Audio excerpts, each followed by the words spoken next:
This is the RØDE VideoMic GO II, a lightweight and portable shotgun microphone that supports recording with cameras as well as mobile devices.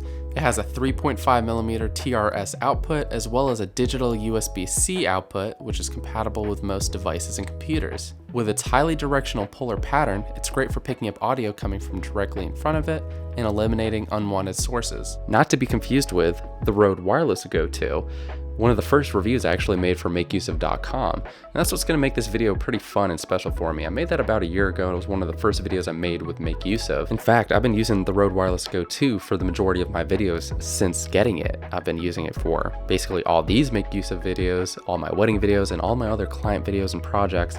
It's just been super handy to have. And so what RØDE has basically done is they've taken many of the same benefits of this USB-C enabled smart device with its advanced customization and tweaks, and using their compatible RØDE Connect software, you can now get many of those same features directly from a dedicated shotgun microphone, which is incredible. And so if you're familiar or have had the first version of this microphone, this is actually now smaller, a little bit lighter, and now has a lot of smart features built into it with that USB-C connection. And so to help give you a better idea as to how well this mic performs, I'll be doing a couple indoor and outdoor tests, as well as doing a couple comparisons to other microphones, including the Deity D4 Duo, so that'll give you a good idea as to how it performs compared to a similarly sized shotgun microphone, although it does have a couple unique features that the RØDE doesn't, but again, the RØDE has a couple features that this doesn't. And if you already have the RØDE Wireless GO II, I'll be powering that up and also placing it here as a bit of a benchmark, so again, you can hear the difference in quality, and especially as I move this boom stand around so you know how it sounds at different distances away. You'll be able to hear the difference now in the sensitivity between it being about a foot away versus now about 3 feet away. What's really cool about this microphone is that it has a lot of applications because of that USB-C connection. Not only is this going to be a good choice as a shotgun microphone placed on top of your camera, this is also going to be a really good choice if you want to do these kind of talking head videos where you're going to be a lot closer to the microphone, maybe even talking directly into it for some kind of voiceover work and stuff like that. And again, because of that USB-C connection and a bunch of its other smart features that are enabled when you connect to your smart devices, including your phones, your tablets, as well as your computer, similar to if you were to connect a dedicated USB microphone to your computer or those devices, that really unlock a lot of potential that aren't really available for dumb microphones like the Deity D4 Duo, which, don't get me wrong, I really like this because of its unique design, allowing me to record audio from both sides of the microphone simultaneously. Or the other really cool benefit of this microphone is that it has an input jack too, which allows you to use just the one side of the microphone and then have a separate source, say a lapel, separately plugged in, and then you have the 2 channels coming out mono through the one cable. So it simplifies the process without needing additional gear. And so while the RØDE doesn't have features like that, the USB-C is very unique, and it's still relatively new to the other line of RØDE microphones. And so up until this point, all the audio you've been hearing has been through the RØDE VideoMic GO II, going through the RØDE Wireless GO II through its 3.5mm jack. And while this is a really awesome setup that I will probably be using at least 90% of the time, I have their SC15, their USB-C to Lightning cable. And again, I think for content creators, even myself, where I don't necessarily record very often into my phone, I like knowing that if I'm in a pinch and I want to either be able to record a video solely on my phone with high quality audio coming directly from a shotgun microphone like that, I can do that. But more importantly, let's say for whatever reason, I don't have the ability to record with a 3.5mm jack. Let's say the recorders are all dead and I'm doing a video like this where I don't have a long 3.5mm jack which can go directly into my camera. I now have a way to record just the audio if I wanted to as a backup to my phone, which is very helpful in tricky situations. So don't think of this as just a solution for social media influencers which are trying to record just with smart devices and eliminating the need for cameras and dedicated recorders like that. No, in a pinch, it is helpful to have these kind of connections. And especially as we're moving towards a more fast flowing, fast turnaround kind of content world where we want to have the best quality audio, best quality video right away in camera, like on the memory card, just dump it and then you just have a quick edit and you have your final video. Again, once we talk about some of those smart features of tweaking your EQ and just getting a really nice rich sound out of the microphone itself, again, without having to do any further editing, That's going to save a lot of time down the road. So let's go ahead and take a look at those USB-C features and how to connect with its Rode Central and Rode Connect apps, some of the differences between them, as well as some important notes that you should keep in mind when using them. So we have two apps. We have Rode Connect and we have Rode Central.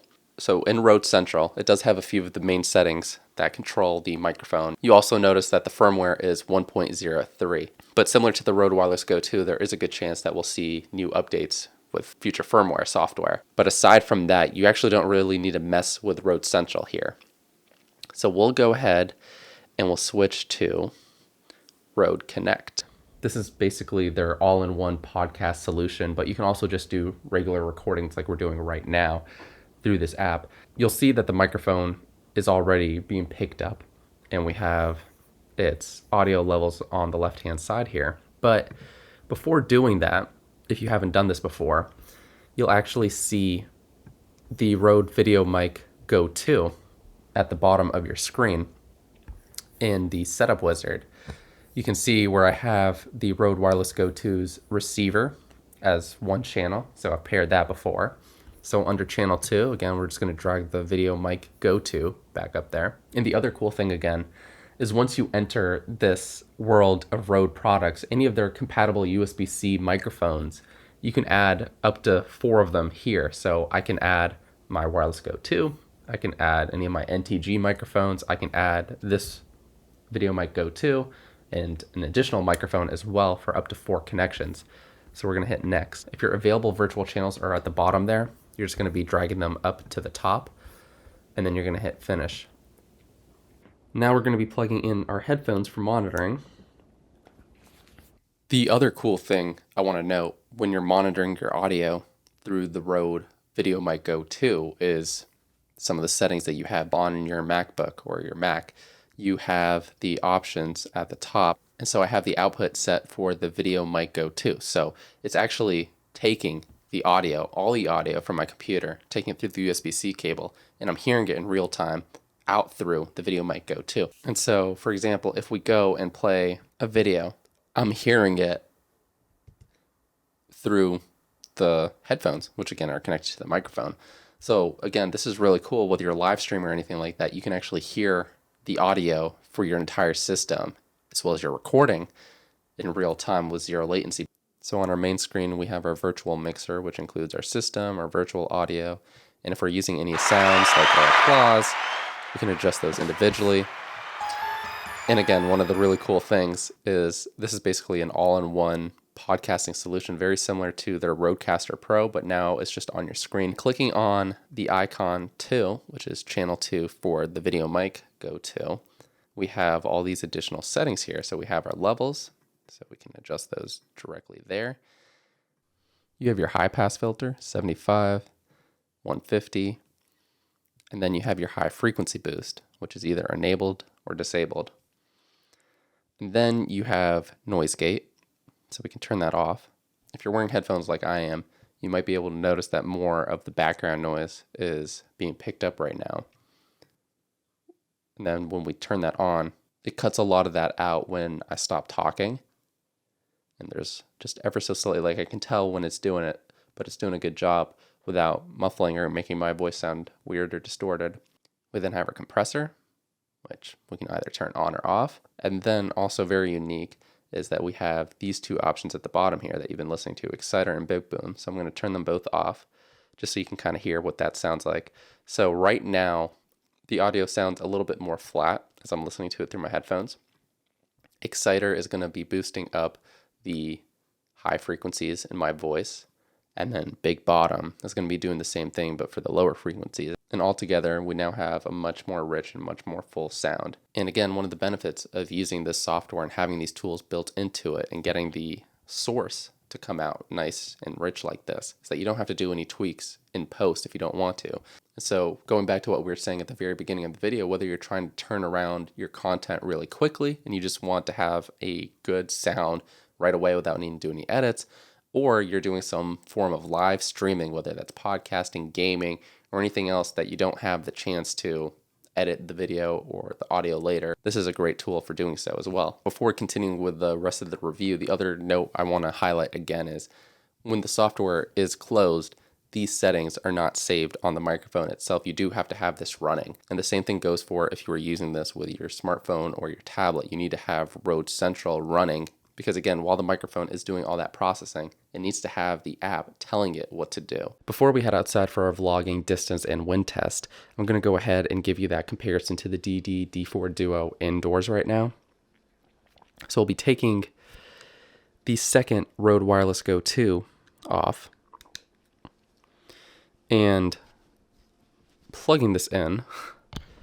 And now we have the DD-D4 Duo side by side with the Rode VideoMic GO II. So this has been the same distance that you've been hearing for the majority of this video. If I was doing any other kind of talking head video similar to this, this will be a very comfortable distance. I can talk in a normal voice. And I think it's going to be picking up my voice very clearly without picking up much of the outside noises around me, whether it's the large light that I have above me, cars passing by, whatever it is. If we moved it a little bit further away, so at about like 2.5, 3 feet, this might be more of a distance that you might have if you're vlogging and having the camera further out, or if you're filming someone else at a relatively close distance.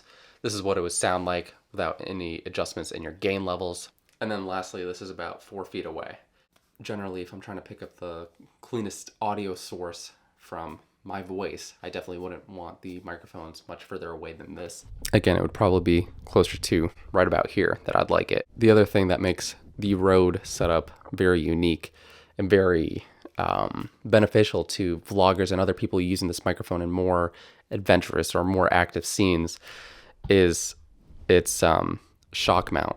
As I'm manipulating and touching these microphones, the DD is probably picking up a lot more of those touches compared to the Rode, especially as we start to tap and move their shock mount. Whereas I think the Rode does a much better job at, again, deadening or minimizing or completely eliminating the vibrations that you'd pick up in certain movements like this. All right, so we're all bundled up in about 15 layers. It's about 10 degrees outside. So what you've been hearing right now is about 3.5 feet away from the microphone. I'm gonna just continue to move a little bit closer here. So this is probably closer to 2, maybe 2.5 feet. This is about maybe 2 feet away. Now this is about 1.5 feet away.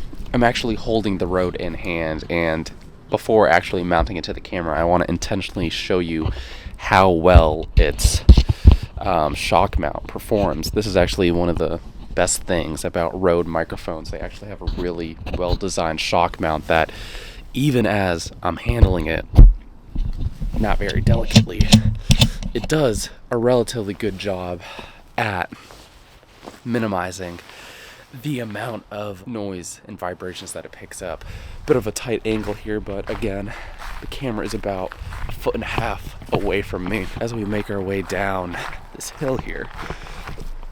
So just walking at a normal pace, talking at a normal voice, like you would with your vlogs, just moving a little bit faster here.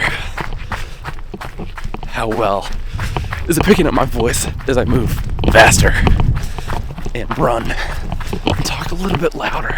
Sometimes when I'm vlogging, I'll have the camera, in one hand or the other, off to the side. Maybe I want to share what's happening in the background there. And again, this would not be the best lens to get these kind of shots.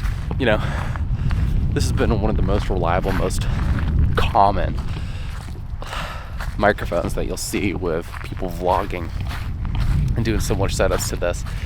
So it'll be interesting to see how well this does perform, and I literally can't feel my hands right now, so that is it for the outdoor test. So from listening back to those outdoor tests, I was able to gather a couple things. Of course, the microphone's going to sound best when you're closer to it, within the safe vlogging distance, I would say, up to about 3 feet. Beyond that, yeah, it's not going to pick up your voice as well, but that's to be expected with a smaller shotgun microphone like that. That's just how they're designed. I did notice, though, when I switched to holding the camera off at an angle, film myself like that, as the microphone was also angled and the wind was hitting it from the side, it wasn't incredibly windy, but I did notice that it was definitely rumbling a lot more than I was expecting it to. So it seemed to me either the design of the microphone itself or the wind muff isn't that great, again, for windier situations. But on the plus side, the shock mount definitely performed very well. Even when I was running at basically full speed, there were minimal vibrations picked up, and anything I really did hear, I think it was just the Rode Wireless Go II ever so slightly jiggling against the camera. It was just shaking just a little bit. And so to summarize my experience, I think the main selling features are, of course, its audio quality.